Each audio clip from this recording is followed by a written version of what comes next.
Dans cette leçon, nous allons voir comment voler symétriquement pour préserver à la fois la sécurité et un bon niveau de performance aérodynamique de notre planeur. On dit que le vol est symétrique lorsque l'écoulement du vent relatif est parallèle à l'axe longitudinal du planeur. L'axe longitudinal, on le connaît déjà, c'est celui autour duquel le planeur pivote en roulis. Le vent relatif, par contre, est une notion nouvelle qu'il est indispensable de bien saisir pour comprendre cette leçon. Prenons l'exemple d'une voiture, un jour où il n'y a aucun souffle de vent, comme on le voit ici grâce à la manche à air qui est positionnée dans le champ. Plaçons une autre manche à air, mais cette fois-ci sur le toit de la voiture. Tant que la voiture ne bouge pas, il n'y a pas de vent relatif. Par contre, dès qu'il y aura un mouvement, la manche à air va réagir. C'est le vent du déplacement qui est détecté. Il est donc égal à la vitesse de ce déplacement, et sa direction est exactement opposée à celle de la trajectoire de la voiture. Si le déplacement cesse, le vent relatif disparaît. Pour cette leçon, on matérialisera le vent relatif à l'aide de traits bleus. Il faut bien avoir conscience que ce vent relatif est généré par le déplacement du mobile. Il disparaît donc lorsque le déplacement cesse. Et l'orientation de ce vent relatif est liée à la trajectoire du mobile. Même vitesse, même axe, mais de sens contraire.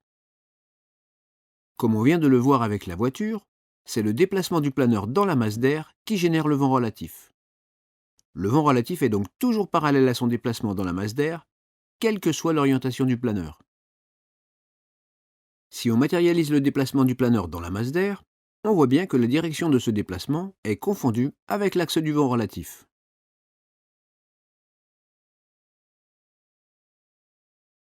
Rappelons la définition du vol symétrique.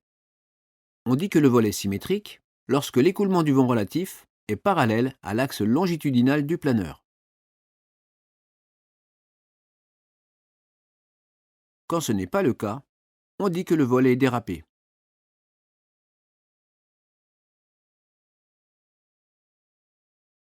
Si on matérialise l'axe longitudinal du planeur, on voit bien ici les moments où le vol est symétrique et les moments où le vol est dérapé.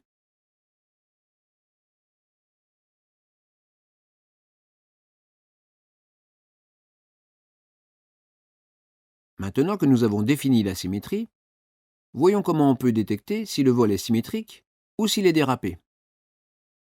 Pour cela, le pilote dispose de deux moyens. Le premier est le fil de laine, collé sur la verrière du planeur, donc situé dans le champ visuel du pilote, et qui lui permet de matérialiser l'orientation du vent relatif.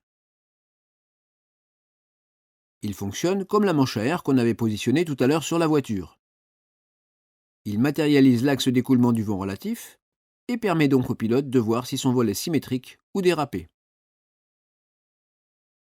Si le fil de laine est aligné avec l'axe longitudinal du planeur, le vol est symétrique.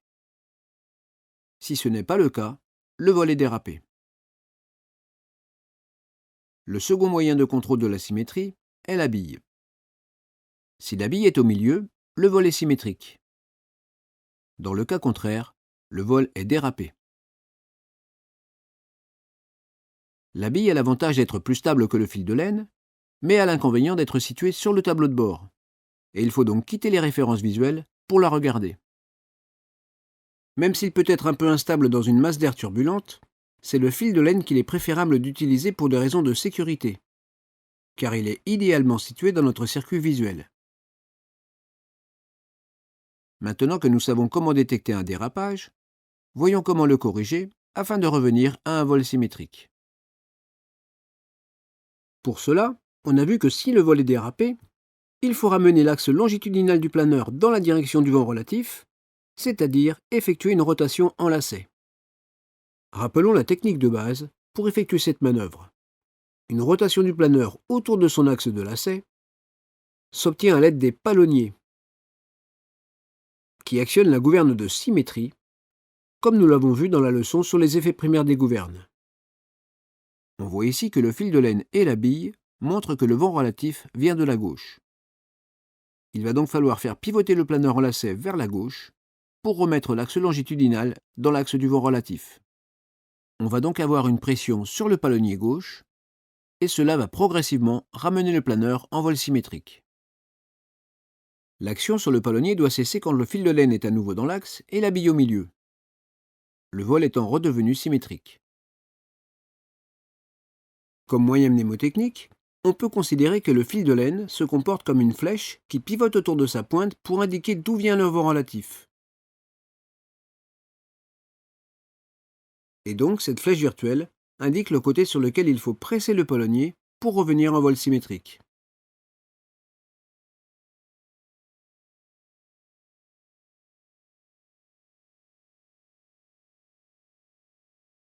On peut également se rappeler que le pied chasse la bille.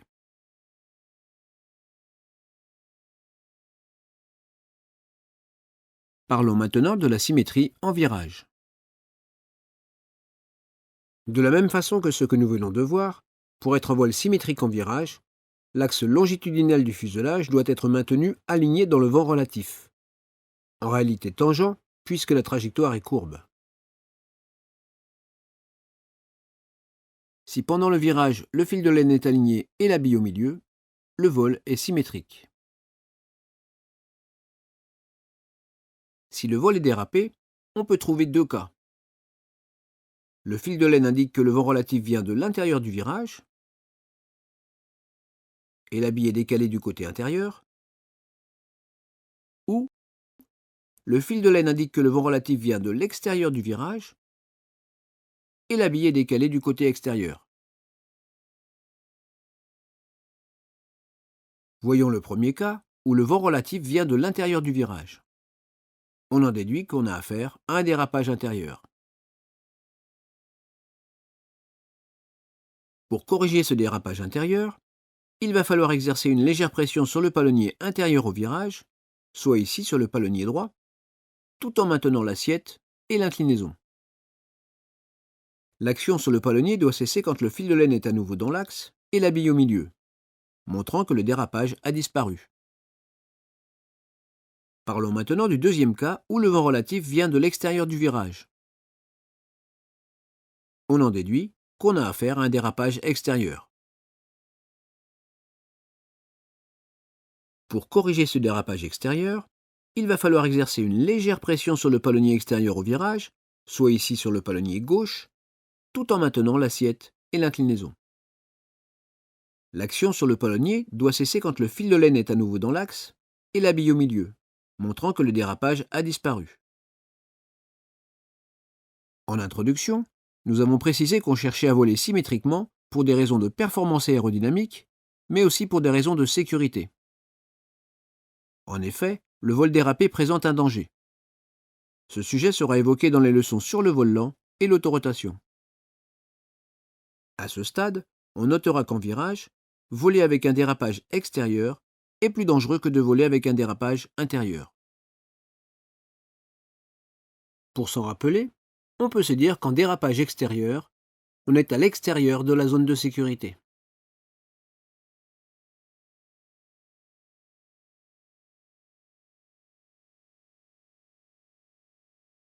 Parlons maintenant d'un phénomène indésirable au niveau de la symétrie du vol. Le lacet induit. Commençons par un peu de théorie et regardons, vu de dessus, la trajectoire d'un planeur en virage. On peut constater ici que dans la même période de temps, allant du temps T1 au temps T2, le saumon de l'aile extérieure au virage a effectué un plus grand chemin que le saumon de l'aile intérieure. On en déduit donc que le saumon extérieur vole à une vitesse plus grande que le saumon intérieur lors d'un virage. En fait, aucun des points de l'aile ne vole à la même vitesse. Et plus on s'éloigne du centre du virage, plus la vitesse est grande. Globalement, on peut dire que l'aile extérieure vole plus vite que l'aile intérieure. Cette différence de vitesse génère le roulis induit que nous connaissons déjà, à cause d'une portance plus importante sur l'aile extérieure. Mais pour la même raison, cette différence de vitesse génère également une traînée plus importante sur cette aile extérieure que sur l'aile intérieure. Cette différence de traînée occasionne une rotation du planeur autour de son axe de lacet. Ce phénomène indésirable est appelé lacet induit. Il est à l'origine d'un dérapage intérieur qui, sans correction, persiste pendant toute la durée du virage. il doit être contré par une action légère, mais permanente sur le palonnier intérieur au virage. En pratique, immédiatement après la mise en virage, on constate que, palonnier et manche latéralement étant revenus au neutre, il subsiste un léger dérapage intérieur. Ce dérapage est la conséquence du lacet induit.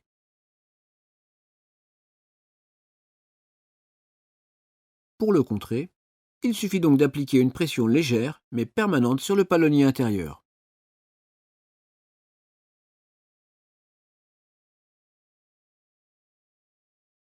Résumons ce que nous venons de voir sur la symétrie en virage. Si on constate que le fil de laine est dans l'axe et que la bille est au milieu, on en déduit que le vol est symétrique.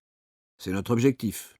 On n'a rien de particulier à effectuer, sinon de gérer la stabilité de notre assiette et de notre inclinaison, tout en assurant la sécurité anti-collision. Si on constate que le fil de laine et la bille indiquent que le vent relatif vient de l'intérieur du virage, cela indique que nous subissons un dérapage intérieur et qu'il faut corriger en exerçant une légère pression sur le palonnier intérieur, tout en maintenant la stabilité de l'assiette et de l'inclinaison. Dès que le fil de laine est aligné et que la bille est revenue au milieu, l'action sur le palonnier doit cesser. Si on constate que le fil de laine et la bille indiquent que le vent relatif vient de l'extérieur du virage, cela nous indique que nous subissons un dérapage extérieur et qu'il faut corriger en exerçant une légère pression sur le palonnier extérieur, tout en maintenant la stabilité de l'assiette et de l'inclinaison. Dès que le fil de laine est aligné et que la bille est revenue au milieu, l'action sur le palonnier doit cesser. Immédiatement après la mise en virage, on constate que, palonnier et manche latéralement étant revenus au neutre, il subsiste un léger dérapage intérieur.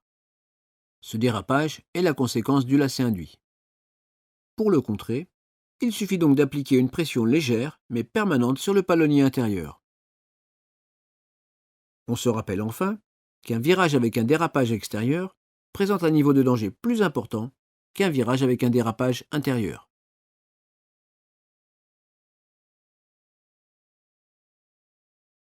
Dans cette leçon, nous avons introduit la symétrie du vol et parlé de la symétrie en virage. Dans la prochaine leçon, nous allons parler de la symétrie en ligne droite.